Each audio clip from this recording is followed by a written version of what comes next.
a good decision isn't one that has a good outcome necessarily. A lot of great decisions end up having bad outcomes, and a lot of terrible decisions end up having awesome outcomes. So kind of going back and trying to second guess the decision is really trying. I think it's kind of a way of wanting to exert some more control over your situation that you really don't have. And hindsight's always 20/20. I mean, hindsight bias is a real thing. Like, it's a legit problem. I'm George Siegel, and this is the Tell Us How to Make It Better podcast. Every week, we introduce you to people who are working on real-world problems and providing actual solutions. Tell Us How to Make It Better is partnering with the Readiness Lab, the home for podcasts, webinars, and training in the field of emergency and disaster services. Hi, everybody. Thank you so much for joining me on this week's Tell Us How to Make It Better podcast.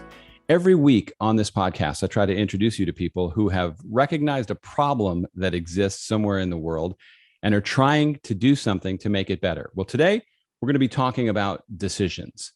Do you consider yourself a good decision maker? Do you find you always make the wrong decisions? If you went left, do you think you should have gone right? Well, decisions can be a major part of our lives on a daily basis.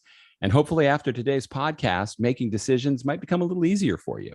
My guest today is Nika Kabiri. She's spent over 2 decades studying how people make decisions in various contexts, from business to politics to relationships. She's currently a consultant to businesses like Amazon and Google and other tech companies, as well as individuals wanting to make better choices. Nika has a PhD in sociology from the University of Washington, where her academic focus was on choice theory and decision-making within constraints. Nika, welcome. Thanks for coming on today. Thanks for having me. No, it's my pleasure. Glad to have you. Now, I like to start off the podcast first by having people get to know you a little bit, because they might not know much about you. So tell me something about you that most people don't know. That's kind of a hard question to answer. I think most people who don't know me well don't know that I used to compete in Muay Thai kickboxing.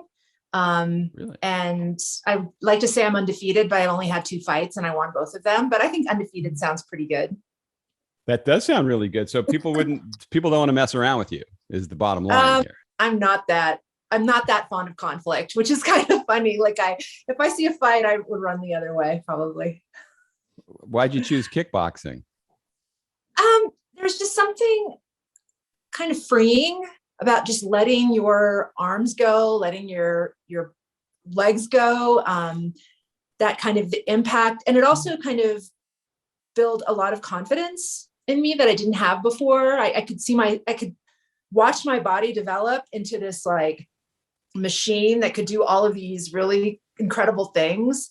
And it's really hard not to feel a sense of incredible accomplishment and confidence from that, even if that confidence comes from, oh, okay, well, I won that kickboxing fight. I know I can make a good omelet. Like, it can, it's kind of a fungible benefit. So. Sure. I mean, it looks great until somebody kicks you. And then I imagine the feeling changes dramatically. And then, okay. And if you could do anything you wanted today, they said, Nika, just go have fun.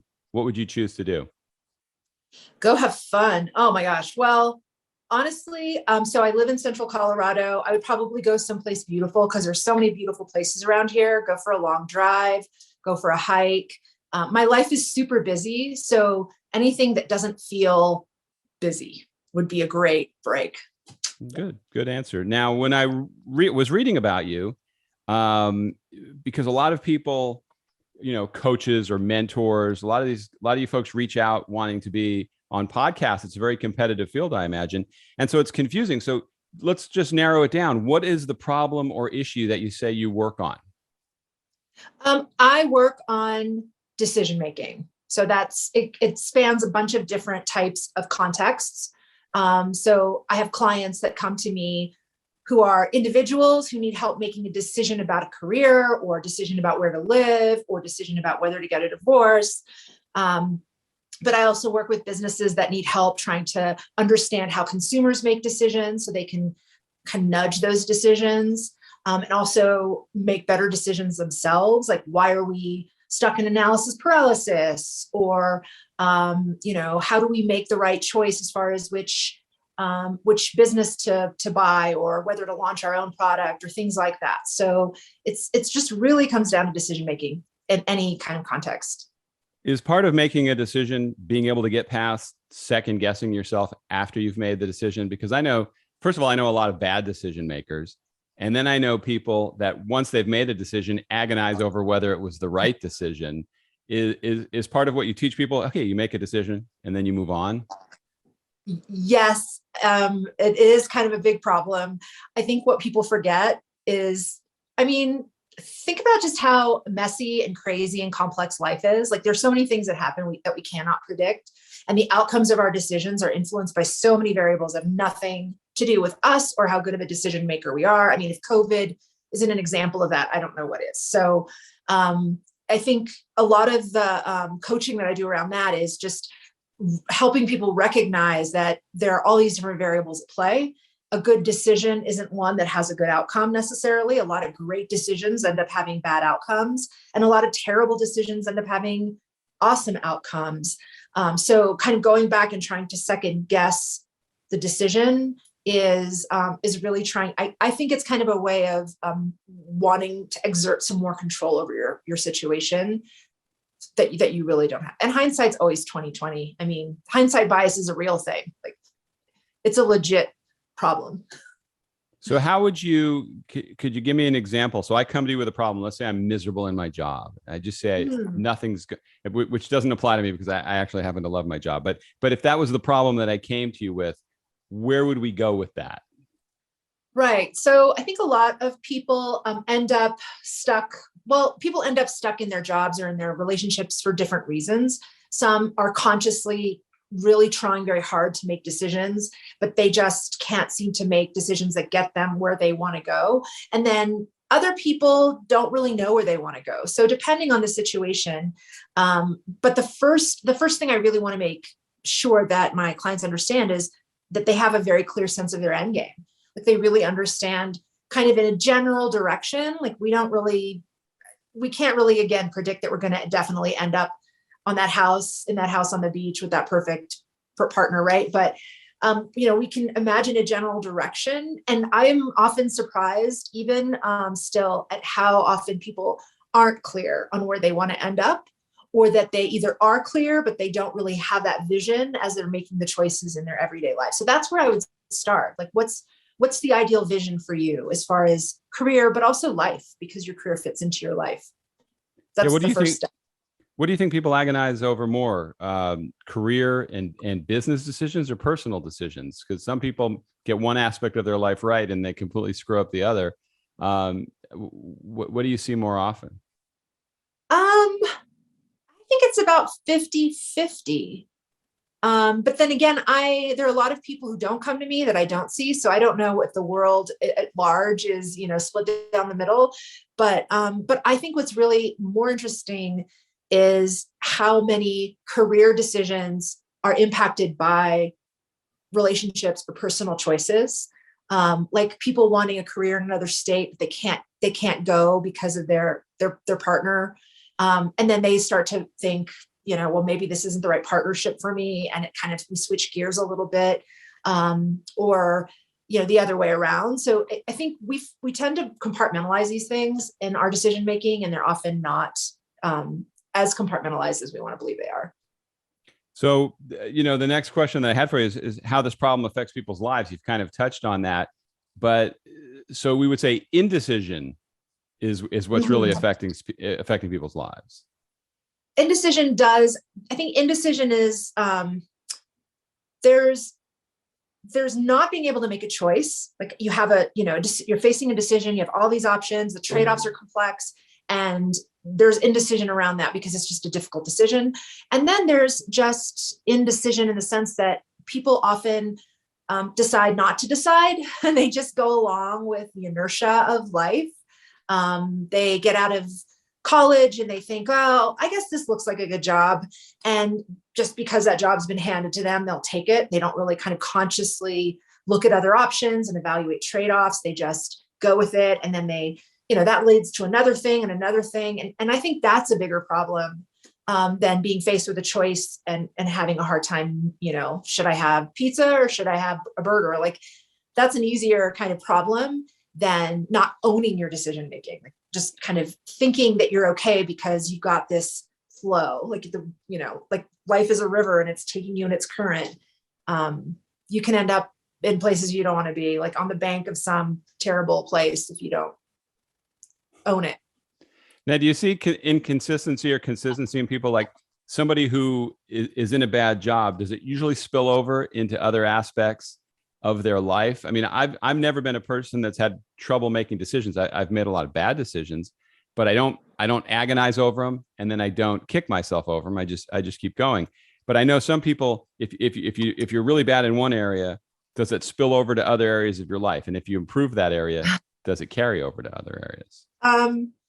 I think it depends on the person, but I have to say not necessarily. And I feel like I'm a perfect example of this. Like, I feel like in my career, I've made a ton of really great decisions, and I really have very little regrets about the choices I've made. I'm kind of exactly where I want to be, doing exactly what I want to do. My personal, like my friendships, also no regrets there. But then when it comes to romantic relationships, oh my God, I cannot get it right. Like, I just cannot, there's just something about the meaning making that is involved with my personal romantic relationships, like that I think I'm very biased in that way. Like, I get thrown off. And even with all my training, I cannot seem to make solid decisions. But, you are where you are, and you just have to keep you learning and plugging on, right? Yeah, well, I would think relationships. I mean, you see, what is it? Just with marriage, what over half end in divorce. Yeah. That it's not a natural alliance in any stretch of the imagination. So it certainly is challenging for everybody, or for most people. What obstacles do you face when you work with people? Like, your goal is to make it better, to improve their lives. What do you think the blocks are, the obstacles you run into?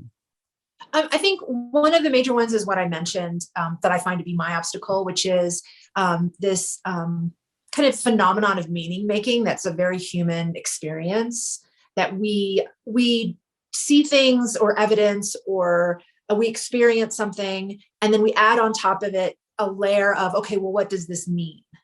And we don't always rely on evidence or data or facts in order to draw the conclusion about what that might mean. And I'll give you an example in a minute. But once you embrace a meaning, which is basically the brain jumping to conclusions, right? If you just embrace the meaning, it then becomes information. And then you use that information, which is not good information, to make your decisions. It's really hard. It's almost like cracking the code, or looking at the code of the matrix to kind of see that that's happening. But for instance, say you are in a career that you don't like, you're not very, maybe you're not doing a great job because you don't like it, and your manager is kind of making it very clear to you you're not doing a really great job.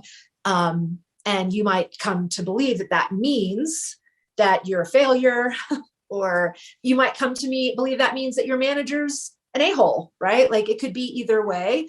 But depending on which way you want to go, whatever you decide that means, it suddenly becomes it becomes reified, it becomes information. And it's hard to let go of that information. I mean, once you believe, okay, I'm just a failure, I'm going to fail, it takes a lot of work to undo that.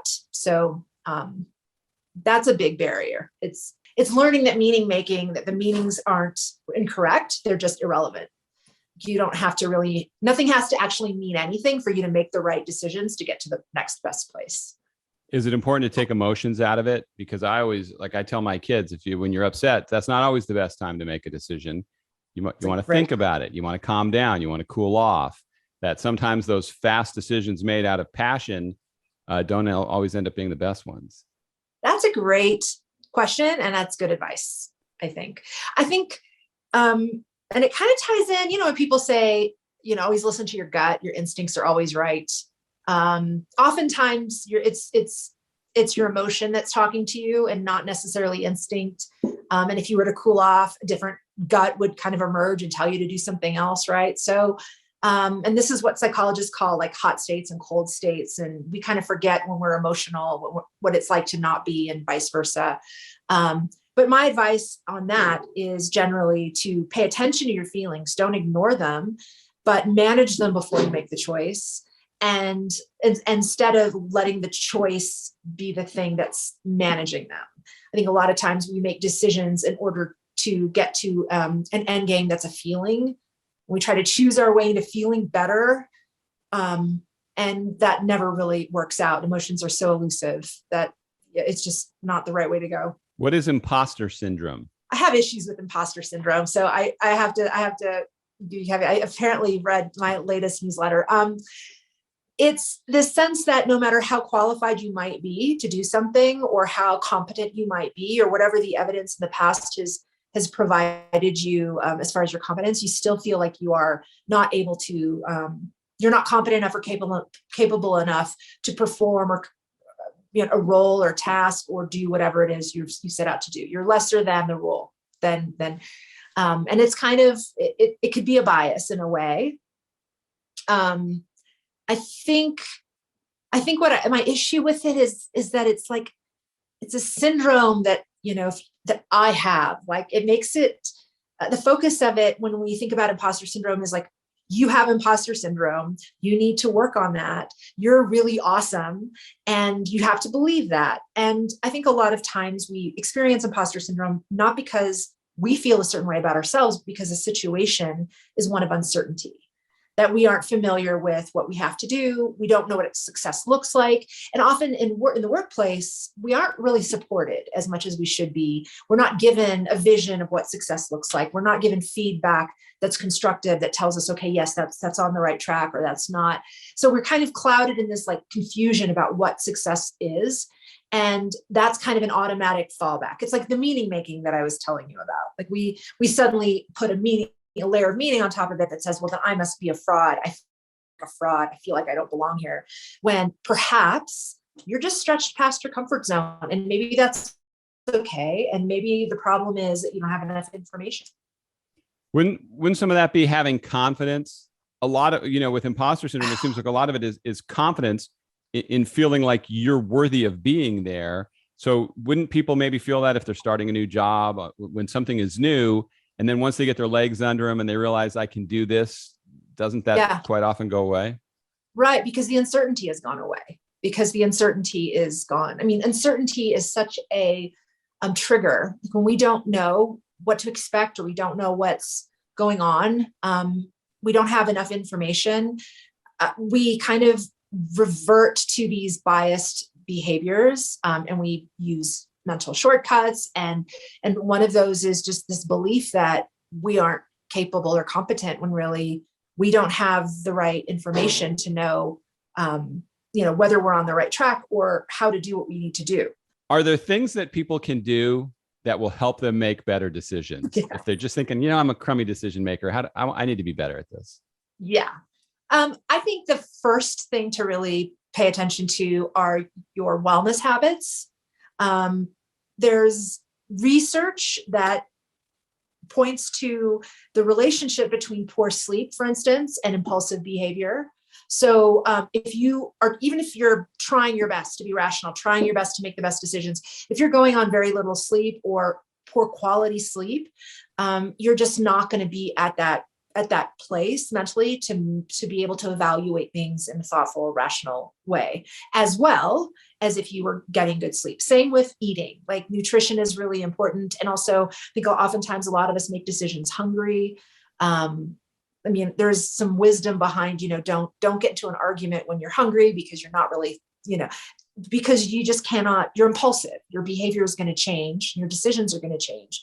So that, to me, is a very important first step. Just take care of yourself. And I think a lot of the rest will be easy. If you don't have those basic physiological needs met, then you can work all day long on being rational, and it's just going to be way harder. So that's the number one thing. And don't go to the supermarket if you're hungry. That's right. No, you just buy the dumbest stuff. You just buy, because you're not making good decisions. The hunger affects your decisions. Now, one of the things that you had asked me, so you want to talk about your website, and I was looking at your website, and I definitely want to talk about that.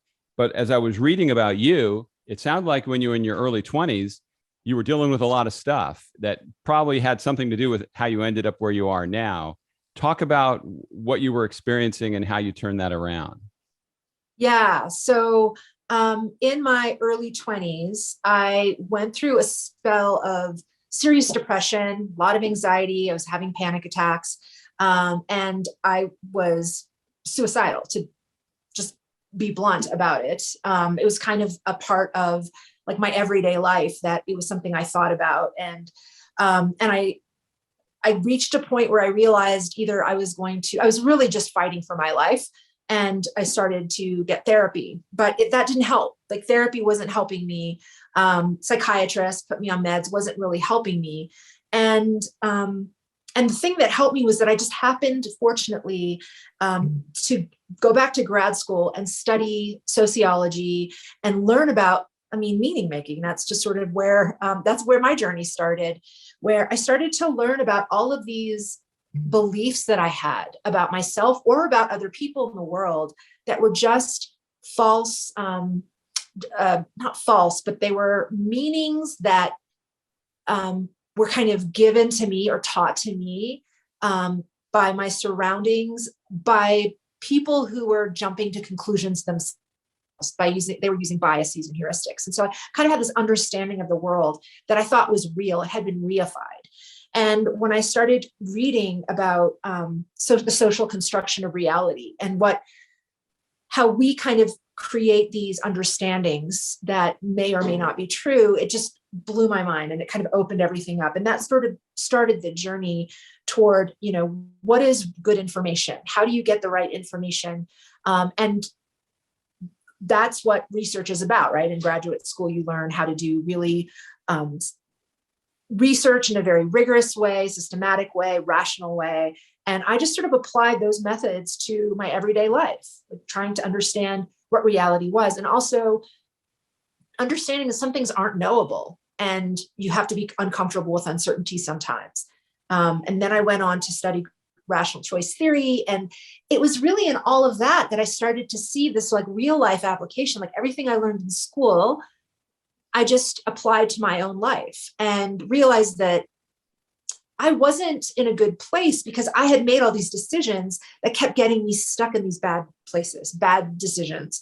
And once I could make better decisions, I just chose my way out of it. And it took a long time for my feelings to catch up, for it took a little while for the anxiety and all that to kind of dissipate, but I was on the right track, and it honestly saved me. And that's really why I'm doing what I'm doing now. Like, I think there's an answer here that could help a lot of people who don't find help in other solutions. So tell me about the website. When people go to the website, what are they going to find? They're first going to read that bio about you and what you've overcome, but what other kind of things are going on there? Right. So I have an advice blog. So people from time to time will email me questions about challenges they have in their lives or decisions they have to make. And I respond. I give them advice on the website using decision science as my guide. I have a set of guides. I think there are 2 or 3 up there, right? I think 2 up there right now. One on how to convince or how to communicate with people who believe in misinformation and how to, change their minds if it's possible. And the other is how to deal with decision fatigue, which is a bigger deal than I think a lot of us think. Like, we do suffer from decision fatigue and it makes our decisions really bad. So some guides that will help. And if you subscribe, I send a weekly letter to my subscribers just about my life or about people I know or random stuff, all tied back to decision science to help everyone who reads them hopefully make better decisions. And the website is, the web address is? yournextdecision.com. Okay, great. Now, what advice would you have for people who maybe are entrepreneurial or they recognize a problem in the world and they want to make it better, but they're not doing anything? Maybe they just complain about it. Maybe they sit around doing nothing about it. What would you tell people to get them moving? Yeah, well, I think first of all, I would make sure that the idea is a good one because a lot of entrepreneurs that I've worked with, and it's scary how quickly one can fall in love with their own ideas. I mean, it's just kind of a psychological phenomenon. We come up with something, we create this thing, and then we feel so in love with it. And I think sometimes that gets people stuck in and of itself because they feel like there's this great idea and they are worried or fearful that others won't also see it. I think gathering information is really the most important step. And detaching yourself from your idea, really. Actually, I'll backtrack. That's the most important step. Ideas kind of come and go. You'll have a million of them, and every single one isn't going to be an excellent idea. So just make sure that you detach yourself from the idea that's floating around that you happen to grab out of the air, and then just get as much information that you can about that idea. Like what is the size of the market for that idea? Is there a good product market fit? Does it solve a real problem that people have, or is it just something cool that you think you could build? I think that's where a lot of entrepreneurs, they're late to the game in that they don't gather the right information. They start building, they start creating, they start looking for investors before they really even know if it's a viable idea. And I think once you start doing that information gathering, you're not making a choice. You're not really doing anything. You're just doing research, but it gets you closer to action because more information makes action more possible. Good advice. I mean, I think a lot of people do have ideas, and, I'm actually more critical of my ideas. I always try, that's terrible. That's not a good idea. And then I go a little further with it, but I can see how a lot of people just think they have the next great thing. And that would have to be frustrating. Yeah. And their mom loves it. So, Yeah. And social media now is the great equalizer because people blast their ideas out there and share them with everybody. It's funny because social media, it's a poor form of feedback, but we take it so seriously. Like it's constant feedback. Like you post something and either people like it or they don't like it or they criticize it. And you're constantly being told how quality your thoughts are, but it's not objective feedback. It's not rational feedback. And so oftentimes we take irrational subjective feedback as truth and reify that as information. I highly recommend against using that kind of method. I think rigorous market research, good old fashioned market research is less biased than that. Yeah. Absolutely. I think your own little circle can be very misleading in evaluating, either validating you or invalidating you. One way or the other, it's probably not doing you a lot of good. No. So what's the best ways for people to get in touch with you? You can follow me on Twitter at Nika Kabiri, but you can also just go to yournextdecision.com and follow me on Twitter there as well. That's where you'll get the latest updates, and just subscribe to my website. There's also some information on my website regarding how to reach out to me if you want to ask me a question for the advice page or set up an appointment for a consult. It's all at yournextdecision.com. It's not going to be too hard to find. No LinkedIn or TikTok or Instagram? LinkedIn. I have shied away from it. I mean, decision-making doesn't lend itself to a lot of great images. I don't know how to I had an idea of going around and taking pictures of other people's bad decisions, but I don't know. I think that would be, so no, not on Instagram, nothing. It's Twitter and LinkedIn, but you can find those links on my website. Absolutely. Well, Nika, thank you so much for coming on today. Thank you for your time. And I'll encourage everybody in the show notes, all this information will be there for people to get in touch with you. Great. Thank you for having me. I really appreciate it. Thank you for joining me on today's Tell Us How to Make It Better podcast. And thanks to my guest, Nika Kabiri. If you are interested in becoming a better decision maker, all the information to reach Nika is in the show notes for this episode. I encourage you to leave a review, become a regular follower of the podcast. There's also a contact form on there. If you have any questions or things you want to see in upcoming podcasts, I'd certainly welcome hearing from you. Thanks again for listening. See you next time.